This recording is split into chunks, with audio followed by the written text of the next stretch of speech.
उससे मैं झूठ कह रहा हूँ। आप जो है धर्म ग्रंथ ले जाइए और जैसे यहाँ पे लोग खड़े हुए हैं, ये सब दिमाग रखते हैं, अकल रखते हैं, इन सबको जो है वो धर्म ग्रंथ पढ़ाइए। आप जो है इनको रामचरितमानस पढ़ाइए, उनके बारे में बताइए, देखिए इसमें ये लिखा हुआ है जी, रामायण में ये लिखा हुआ है, महाभारत में ये लिखा हुआ है, क्या आपको ये चलेगी? क्या आपको धम्म चलेगा? क्या आपको बुद्धाइन धम्म चलेगा? क्या आपको बुद्ध चलेंगे? क्या आपको कृष्ण चलेंगे? क्या आपको राम चलेंगे? तो जब ये कैसा विश्वास है भाई? अगर चमत्कार होते हैं तो हम सबको चमत्कार चाहिए। यहाँ पर कौन सा ऐसा व्यक्ति बताइए मुझे जिसको चमत्कार नहीं चाहिए? ऐसा कौन सा व्यक्ति है जिसके घर में कोई परेशानी ना हो? हर एक व्यक्ति को रुपया चाहिए। आप करिए चमत्कार, आप करिए चमत्कार, जो है हर किसी के घर में जो है 1-1 लाख रुपये भिजवा दूंगा। यहाँ पर अगर हम देखें न्यायिक चरित्र तो बिल्कुल है ही नहीं। अगर आज की डेट में किसी व्यक्ति के सामने अगर कोई कंप्लेंट लेकर जाए तो कोई भी व्यक्ति ऐसा नहीं है इस देश में जो कि उसकी कंप्लेंट सुनकर और उसके भाई को या जिसके खिलाफ उसने कंप्लेंट की है उसको वो सूली चढ़ा देगा। वो सबसे पहले दूसरे व्यक्ति से भी बात करेगा, उसको बुलाएगा कि भाई पहले मैं देख तो लूँ तू सही बोल रहा है या गलत बोल रहा है, कहीं ऐसा ना हो कि गलती तेरी हो और मैं तेरे कहने पर चढ़ा दूं सूली जो है। तो इस प्रकार से श्री राम जी यहाँ पे अन्याय करते हैं। नमस्कार, आप देख रहे हैं एनबी न्यूज़ 24/7 नीलम बोध के साथ। और साथियों, आज एक बहुत ही महत्वपूर्ण मुद्दे पर हम चर्चा करेंगे। और जिस तरह से लगातार मैं अगर इतिहास की बात करूं तो समय समय पर हमने देखा है कि तमाम हिंदू संगठन, हिंदू धर्म ग्रंथ, चाहे मैं भगवत गीता की बात करूं, रामचरितमानस की बात करूं, महाभारत की बात करूं, रामायण की बात करूं, इनको लगातार एक आवाज़ उठती है कि इनको राष्ट्रीय धर्म ग्रंथ घोषित कर देना चाहिए। लेकिन आज 21वीं सदी में बहुत बड़ा सवाल खड़ा हो रहा है, क्या इन धर्म ग्रंथों को राष्ट्रीय धर्म ग्रंथ की मान्यता मिल जाएगी तो भारत देश का विकास सुनिश्चित हो पाएगा या नहीं हो पाएगा? तो मेरे साथ में तेज सिंह गौतम जी हैं, जो कि भारतीय बौद्ध महासभा के दिल्ली प्रदेश के अध्यक्ष हैं। उन्हीं से जानना चाहूंगी कि आज अगर राष्ट्रीय धर्म घोषित करने की बात सोची जाए तो कौन से धर्म ग्रंथ को राष्ट्रीय धर्म की मान्यता मिलनी चाहिए? मैं नीलम जी एक बात कहना चाहता हूं कि ये मानते हैं कि भाई हमें राष्ट्रीय हिंदू धर्म घोषित करना है, राष्ट्रीय ग्रंथ घोषित करना है, महाभारत को करें या रामचरितमानस को करें या और कोई पुस्तक हम सर्वे के लिए देते हैं। पहले रामचरितमानस को लीजिए, जिसमें सीता के साथ अन्याय हुआ। राम के कारण सीता को रावण चुरा के ले गया और जब रावण लड़के आया, सीता को वापस करके लाया तो राम ने कहा कि मुझे पहले परीक्षा दो। अब बताओ, जिस नारी ने उनके दुर्व्यवहार से यदि बोला शूर्पणखा की नाक काटते और ना ही सीता को रावण ले जाता, इस परिस्थिति में उसने जो सहा उसका बदला उन्हें क्या दिया कि देश निकाला दे दिया। तो ये सर्वे कराइए। दूसरा देखिए कि जब बाली और सुग्रीव में युद्ध हुआ, दो भाइयों आपस में लड़ रहे थे, तो तीसरे आदमी का, अब जिसमें राम गए थे, उनकी क्या ड्यूटी थी? उनकी ड्यूटी थी उनकी बात सुनते और जिसकी गलती होती उसको समझाते और जिसकी गलती है, जिसकी गलती नहीं है उसको राय देते। पर उन्होंने ऐसा नहीं किया, उन्होंने दुर्व्यवहार किया, पीछे से बाण मार के बाली को मार दिया। ये परिस्थिति बताती है कि रामचरितमानस कभी भी राष्ट्रीय ग्रंथ नहीं बन सकता। और जो चौपाई आती है कि विप्र पूजा हो गुना शूद्र पर ज्ञान प्रवीणा, भाई इस समाज में समता कैसे आएगी जिसमें एक तरफा बात लिखी जा रही है, एक पक्ष को आसमान में बिठाया जा रहा है, दूसरों को पैरों में रोदा जा रहा है। डोल गमार शूद्र पशुनारी, ये सब ताड़न के अधिकारी।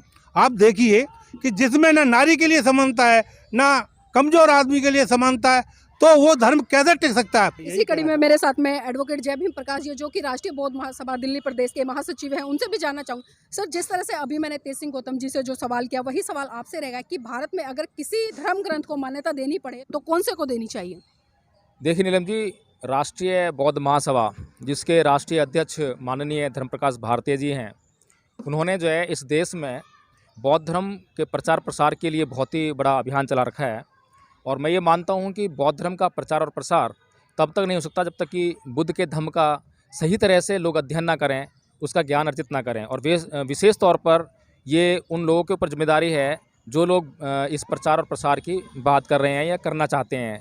तो नीलम जी, अगर बात जो आपने कही है तो इस पर जो है, अगर मैं हिंदू धर्म ग्रंथों की बात करूं, रामायण की बात करूं, महाभारत की बात करूं, गीता की बात करूं, तो इसके बारे में बहुत अधिक चर्चा हो चुकी है। और पूरे देश में जो है नाना प्रकार के विद्वानों ने, बहुत बड़े बड़े विद्वानों ने इन धर्म ग्रंथों पर अनेकों बार आपत्तियां उठाई हैं। अभी बिहार के शिक्षा मंत्री जी ने जिस प्रकार से रामचरितमानस पर आपत्ति उठाई है कि ढोल पशु गवार शूद्र और नारी ये सकल ताड़ना के अधिकारी, ये जो मतलब उन्होंने बताई चौपाई, इसके अलावा उन्होंने एक और बताई है कि शूद्र को ज्ञान अगर देते हो तो वो जो है ऐसा है जैसे कि सांप को आप दूध पिलाते हो।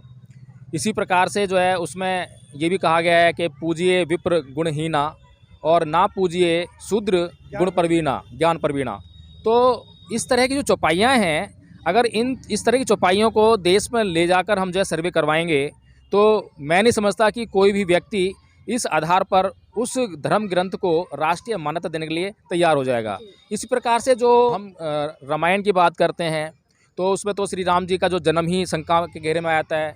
उसके बाद जो है जैसे कि वो सुपर्णखा पर जो अत्याचार करते हैं, मान लेते हैं कि वो किसी भी तरीके से जो है उसने अति की होगी, कुछ गलत किया होगा, लेकिन नाक काटना या फिर किसी की हत्या करना यही एक समाधान नहीं होता है। और वो भी तब जबकि आप भगवान की कैटेगरी में हैं, आप चमत्कारों से युक्त हैं, आपके पास नाना प्रकार की शक्तियाँ हैं। अगर आपके पास शक्तियाँ हैं तो उसको सुधारने की आप प्रक्रिया में आइए। इसी प्रकार से जब श्री राम जी जब सीता की खोज में जब वो सुग्रीव से मिलते हैं तो सुग्रीव की कंप्लेंट पर बाली का वध कर देते हैं, वो भी उससे बिना मिले और बिना उससे पूछे, और वही छुपकर वध करते हैं। यहाँ पर अगर हम देखें न्यायिक चरित्र तो बिल्कुल है ही नहीं। अगर आज की डेट में किसी व्यक्ति के सामने अगर कोई कंप्लेंट लेकर जाए तो कोई भी व्यक्ति ऐसा नहीं है इस देश में जो कि उसकी कंप्लेंट सुनकर और उसके भाई को या जिसके खिलाफ उसने कंप्लेंट की है उसको वो सूली चढ़ा देगा। वो सबसे पहले दूसरे व्यक्ति से भी बात करेगा, उसको बुलाएगा कि भाई पहले मैं देख तो लूँ तू सही बोल रहा है या गलत बोल रहा है, कहीं ऐसा ना हो कि गलती तेरी हो और मैं तेरे कहने पर उसको चढ़ा दूँ सूली जो है। तो इस प्रकार से श्री राम जी यहाँ पर अन्याय कर देते हैं कि हो सकता था बाली सही होता, हो सकता था कि बाली जो है और सुग्रीव दोनों मिल जाते, किसी को मारने की जरूरत ना पड़ती, दोनों मिलकर राज चलाते, दोनों मिलकर जो है राम जी की सहायता करते और जल्दी से सीता जी वापस आती। इसी प्रकार से जो है हम पूरा कैरेक्टर जब देखते हैं, जब सीता जी को जीत भी लेते हैं रावण से, तो सीता जी जब वापस आती हैं तो उनको अग्नि परीक्षा के लिए बोलते हैं। अग्नि परीक्षा क्यों ले रहे हैं भाई? आप तो राम जी हैं, सर्वज्ञ हैं, सर्वज्ञानी हैं, तो पहली बात तो आपको जान जाना चाहिए कि सीता पवित्र है या अपवित्र है। चलिए ठीक है, मान लेते हैं। फिर आप भी जंगलों में भटके थे, आप भी तो पता नहीं कहाँ कहाँ भटके, कैसे कैसे रहे, आपको भी तो बराबर परीक्षा देनी थी। अगर आपने कुछ गलत नहीं भी किया था, मान लेते हैं, सबको विश्वास, तब भी आप जो है एक समानता का अधिकार रखते हुए कि सीता ही नहीं हम दोनों आग में कूदेंगे, लेकिन आपने तो सीता को कूदा दिया आग में जो है, ये कैसी विडंबना है। फिर आपने परीक्षा भी ले ली, उसके बाद सब कुछ तय हो गया कि हाँ सीता बिल्कुल पवित्र है, इसकी चरित्र पर जो है कोई संदेह नहीं है, फिर भी आपको उस पर जो यकीन नहीं हुआ और आपने किसी के भी कहने पर जो है उसको गर्भावस्था में जंगल में छोड़ दिया।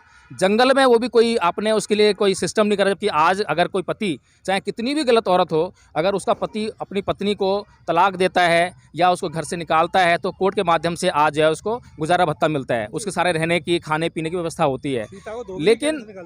लेकिन ये क्या श्री राम जी ने मतलब जो है उसको रात को, और वो भी झूठ कहकर लक्ष्मण को बहका, मतलब बोला कि भाई इसको बताना मत, और वहाँ जाकर मतलब इसको छोड़ के आना, और वहाँ सीता जो है रो रो कर अपना बेहाल कर रही है कि अब मैं पेट दिखा रही है कि देखो मेरे में पेट में बच्चा है, मैं इसको लेकर कहाँ जाऊँगी, कैसे रहूँगी। तो ये कैसे मतलब जो है चरित्र है, मतलब जो है ये धर्म ग्रंथों में जो है कैसे नायक हैं, किन धर्म ग्रंथों को हम जो है राष्ट्रीयता की पहचान देने जा रहे हैं। वहीं दूसरी तरफ अगर मैं बौद्ध धर्म के ग्रंथों की बात करूँ तो बुद्ध के धम्म और बुद्ध के सिद्धांत क्या कहते हैं। बुद्ध के सिद्धांत जो है किसी को मारने की बात नहीं कहते हैं। वो अंगुलीमाल को जब सुधारने के लिए जाते हैं तो कोई सेना नहीं लेके जाते, कोई हथियार लेके जाते, निहत्थे जंगल में प्रवेश करते हैं और उनके सामने एक हिंसक जीव है। अंगुलीमाल कोई अहिंसावादी नहीं था, वो उसके अंदर कोई प्यार प्रेम नहीं था, बहुत हिंसक था, वो अपनी हिंसा के लिए मशहूर था। उसके सामने बड़े बड़े राजा भी कांपते थे, बड़े बड़े सेना मतलब लेके आते थे, तब लोग वहाँ से जंगल पार कर पाते थे। तो उसके सामने वो निहत्थे जाते हैं, बिना किसी सेना जाते हैं और उसके चित्त में परिवर्तन करते हैं, उससे प्रश्न करते हैं, प्रश्न उत्तर के सवाल जवाब के जवाब उसमें संदर्भ में जो है उसको सुधार के और वापस समाज में लेकर आते हैं। फिर समाज में उसके माध्यम से समाज को समझाने का काम करते हैं, समाज के दुख दर्द दूर करने का काम करते हैं। फिर बुद्ध के अगर सिद्धांतों की अगर हम बात करें, धम्मपद की मैं बात करूं, एक एक गाथा की अगर मैं बात करूं, जैसे कि देखिए जैसे कि मतलब जो है अकोछी मंगवदी मंगजीनी मंग आहासी में ये चतंग पुनहंती विरंगते संग न सम्मति, कि उसने मुझे मारा, उसने मुझे लूटा, उसने मेरा चोरी किया, उसने मेरा सब कुछ छीन लिया। जो इस तरह की बात अपने मन में बनाए रखते हैं उनका वैर कभी शांत नहीं होता। अब बताइए इस बात से इस दुनिया का कोई भी व्यक्ति इनकार कर सकता है क्या? ये एक ऐसा सिद्धांत है, इस देश में नहीं बल्कि पूरी दुनिया में लागू होगा। इसी प्रकार से ना ही वेरेन वेरानी अवेरेन चाहे समंती एस धमसनतनो, कि वैर से कभी वैर शांत नहीं होता, अवैर से ही वैर शांत होता है। इस बात से दुनिया का कौन सा आदमी इनकार कर सकेगा? इसी प्रकार से नीलम जी अपमादो अमत पदंग पमादो मचुनो पदंग अपमता न मियंती, ये पमता यथामता, कि अप्रमाद जो है अमृत पद के समान है, प्रमाद जो है मृत्यु पद के समान है। जो व्यक्ति प्रमादी होते हैं वो तो ऐसे जीते हैं जैसे मरे हुए व्यक्ति जीते हों। तो ये जो बातें बुद्ध कह रहे हैं, एक एक बात को अगर उठा के देखें तो एक एक बात जो है एक एक व्यक्ति के, इस देश के एक एक व्यक्ति के, इस देश के नहीं बल्कि इस संसार के हर व्यक्ति के कल्याणार्थ है। तो ऐसे धर्म ग्रंथ को इन लोगों को चाहिए कि वो लेकर आएँ। पहले तो मैं ये नहीं कह रहा हूँ कि मेरे कहने से ही आप जो बातों को मान लो, कुछ तो मैं झूठ कह रहा हूँ। आप जो है धर्म ग्रंथ ले जाइए और जैसे यहाँ पे लोग खड़े हुए हैं, ये सब दिमाग रखते हैं, अकल रखते हैं, इन सबको जो है वो धर्म ग्रंथ पढ़ाइए। आप जो है इनको रामचरितमानस पढ़ाइए, उनके बारे में बताइए, देखिए इसमें ये लिखा हुआ है जी, रामायण में ये लिखा हुआ है, महाभारत में ये लिखा हुआ है, क्या आपको ये चलेगी? क्या आपको धम्म चलेगा? क्या आपको बुद्धाइन धम्म चलेगा? क्या आपको बुद्ध चलेंगे? क्या आपको कृष्ण चलेंगे? क्या आपको राम चलेंगे? तो जब ये डिसीजन लें, सब कुछ पढ़कर और जानकर, उस डिसीजन पे आप जो है सर्वे करा लीजिए और कर दीजिए आप धर्म ग्रंथ घोषित। हम कब ना करें, लेकिन डिसीजन जो है एक सर्वे होना चाहिए और सर्वे से पहले उसका अध्ययन होना चाहिए। ऐसा नहीं कि आप जो किसी की बस भावनाएं, क्योंकि इस देश की भावनाएं बहुत जल्दी आती हैं इस देश के लोगों की, और कुछ लोगों की भावनाएं गोबर खाने के लिए कहती हैं, गौमूत्र पीने के लिए कहती हैं। तो ऐसे लोगों का तो कुछ नहीं किया जा सकता जो कि हर बात में जो है धार्मिक भावनाओं का हवाला देते हुए पता नहीं क्या से क्या काम कर जाते हैं। आज बागेश्वर धाम में जो हो रहा है कि चमत्कार करके दिखा रहे हैं, लोगों को बेवकूफ़ बना रहे हैं, और उसके बाद जो ये भी बेशर्माई से कह रहे हैं ये तो सनातनी परंपरा है, ये तो सनातन धर्म का मतलब जो है वो विश्वास है। ये तो जो है ये कैसा विश्वास है भाई?